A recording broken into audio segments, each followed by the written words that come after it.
ازيكم؟ يا رب تكونوا بخير. انا مي الأجاوي. النهارده هنعمل كاستيلا كيك او الكيك التايوانيه الشهيره اللي عامله ضجه كبيره على النت. بكل سهوله هنعملها، يعني مفيش احتمال ابدا انه ممكن تبوظ منك. لو عجبك الفيديو ما تنساش تعملي لي لايك وتشتركي في القناه وتفعلي الجرس كمان عشان يوصلك كل جديد. اكتبوا لي كمان في الكومنت من اي بلد بتشوفوني عشان دي حاجه بتبسطني قوي. ويلا نبتدي. اول حاجه كده هنستعمل صينيه، او الصينيه تكون بمقاس 20. هتكونوا مظبطينها كده قبل ما نعمل الكيك. عادي كمان لو الصينيه اللي انا هستعملها دي كمان شويه اللي هي العاليه دي مش موجوده، عارفين انتوا الحلل اللي هي الصاج اللي هي بتبقى بايدين استانلس اللي عادي تخش الفرن، عادي ممكن تعملوها. مقادير بسيطه جدا وموجوده عندنا في كل بيت. المعروف عن الكيكات اللي هي من النوع دي بتبقى واخدة كمية بيض كبيرة شوية، بس مش مهم، هي هتطلع نتيجة حلوة جدا. أول حاجة هنحتاج نص كوباية زيت وكمان نص كوباية لبن، وندخلهم الميكرويف يسخنوا كده، يسخنوا، احنا مش عايزينهم يغلوا، او عادي كمان ممكن في الحلة يعني نسخنهم. بعدين نبدأ ننخل المكونات الجافة. هحتاج كوباية دقيق اللي هي بالجرامات 100 جرام، وهحتاج كمان معلقتين كبيرة كاكاو خام اللي هي بالجرامات 15 جرام، وابدأ ان انا انخلهم كده واركنهم على جنب. الحاجات الكيكات او اي حاجة عموما واحنا بنعملها يعني نبقى مظبطين الحاجة كده وراكنينها جنبنا عشان لما نيجي نشتغل في الكيك مرة واحدة او الحلويات او اي حاجة تكون جاهزة جنبنا كده. كمان بقى نفصل البياض عن الصفار. هنحتاج 6 صفار بيض و6 بياض بيض، نركنهم كده بكل سهولة كده. نبدأ نكسر البضاية كده ونبدأ نشيل هنا شوية، يعني ايه، نبدل فيها كده.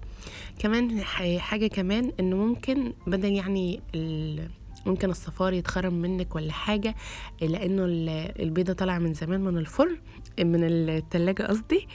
ممكن اول ما تطلعيها من التلاجة تبقى الصفارة ماسكة نفسها شوية، ممكن تعملي الخطوة دي. ما تخافيش خالص ان هي ممكن تفرقع منك ولا حاجة. نقلب تقليبة كده وبعدين ننزل عليهم بقى باللبن والزيت اللي احنا سخناه اللي هي نص كوباية ونص كوباية. ننزل بقى ونقلب تقليب، هتلاقيها ان هي عملت عجينة كده عادي، ما تخافيش خالص، هي بتبقى عاملة كده. وبعدين ننزل عليهم بقى بصفار البيض ونقلب بقى. لو حسينا ان قوام الكيك شوية، قوام العجينة دي ماسكة شوية، عادي بنحط معلقة مية عشان يرجع القوام لازق كده، كيك بس تقيل شوية.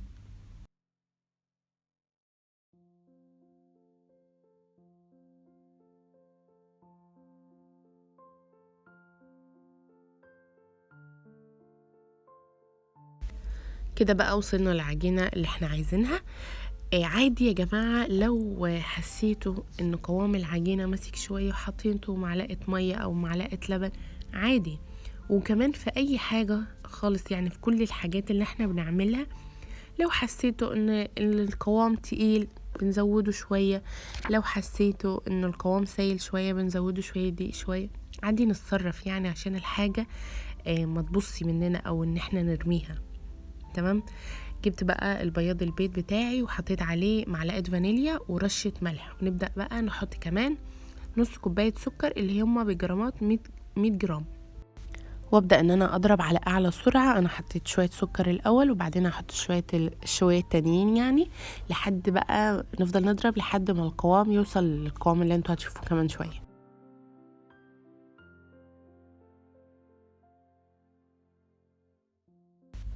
نفضل بقى نضرب شويه حلوين كده، يعني محدش يزهق، ماشي كده خلاص. انا وصلت للقوام ده، يعني انا فضلت اضرب لما وصلت للقوام ده. انا مش عايزاه كده، انا مش عايزه المنقار يرجع ينام كده يعني يسيل كده، لا احنا عايزينه يفضل واقف كده. تمام. نبدأ بقى كمان نحط معلقة نشا. انا هنا كنت هتهور وكنت هحط معلقة النشا من غير ما نخلها، بعدين هنخلها بقى. معلقة النشا دي بتساعد ان قوام الكيك يبقى هش، وفي نفس الوقت المارينج بتاعنا ما يهبطش. اقلبه تقليبه، ما نبالغش بقى في الضرب في الحته دي، هنقلب بس التقليبه عشان كله يمتزج مع بعض. بعدين بقى ابدا نجيب العجينه بتاعتنا اللي هي بالكاكاو. شوفوا قد ايه ان القوام المارينج عامل ازاي، يعني مفيش فتفوتة، يعني لو قلبنا البتاع كده مش هيقع.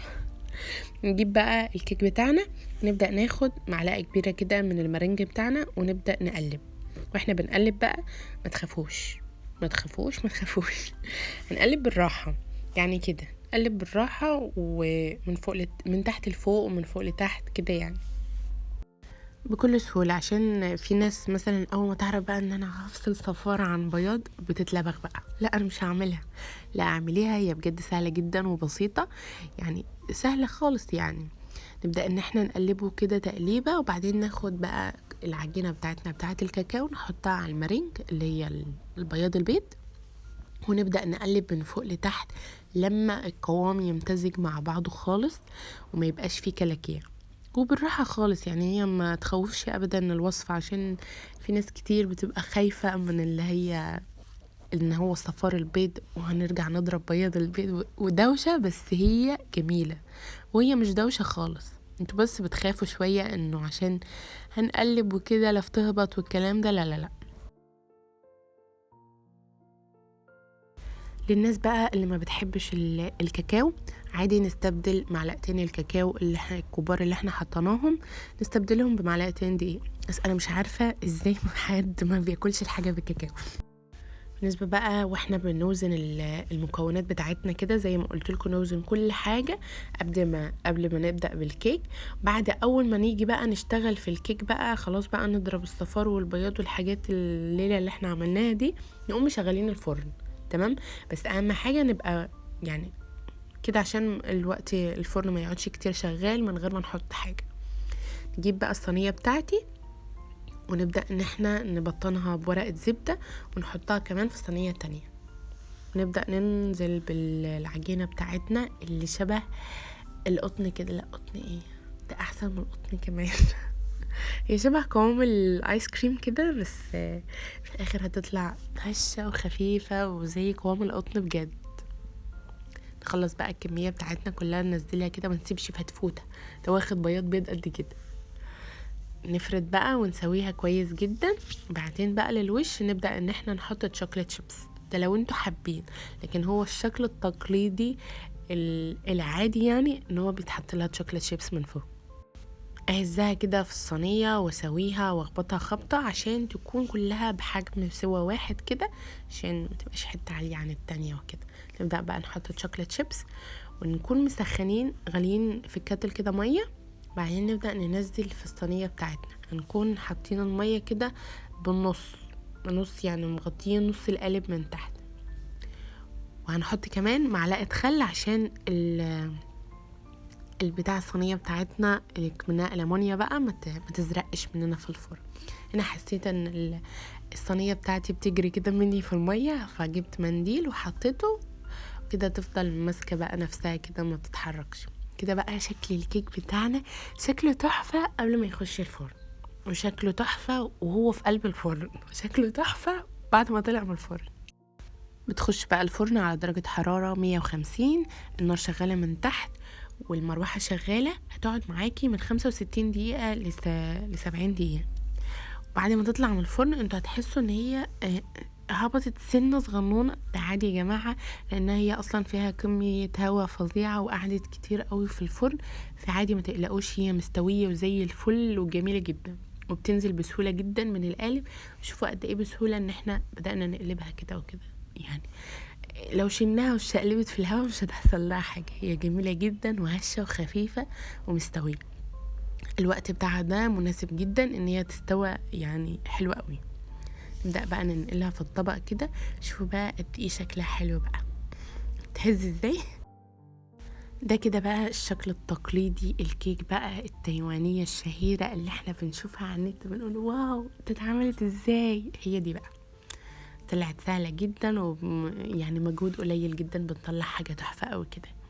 شوفوا بقى بتجري ازاي كده هوا. لا انا كان نفسي اعمل الحتة دي زي ما هما بيعملوها كده. نبدأ نسيبها تهدى شوية بعدين نبدأ نقطعها بقى.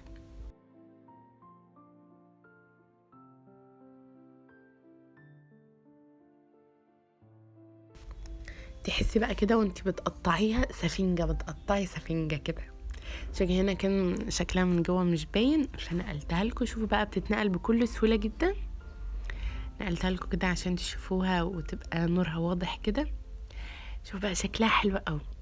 شوفوا بقى كمان وانا بقطعها قطن كده يا جماعة، وانا بقطعها كانت حلوة ولذيذة كده وبتدوب في البق.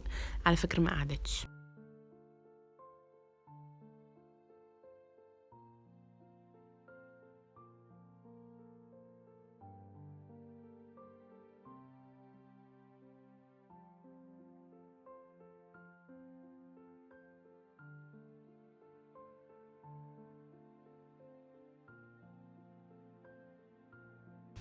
ودي بقى اللحظة اللي كلنا بنحلم بيها واحنا شايفين الكيك بيرقص كده، نهزي فيه وهو يرقص.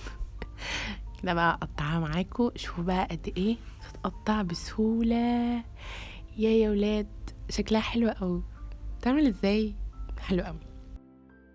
وكده بقى الفيديو بتاعنا خلص. لو عجبكم الفيديو ما تنسوش تعملوا لي لايك وتشتركوا في القناه وتفعلوا الجرس كمان عشان يوصل لكم كل جديد. وكمان اكتبوا لي في الكومنت حابين ان انا اعمل لكم ايه تاني، واشوفكم في فيديوهات تانية، وباي باي.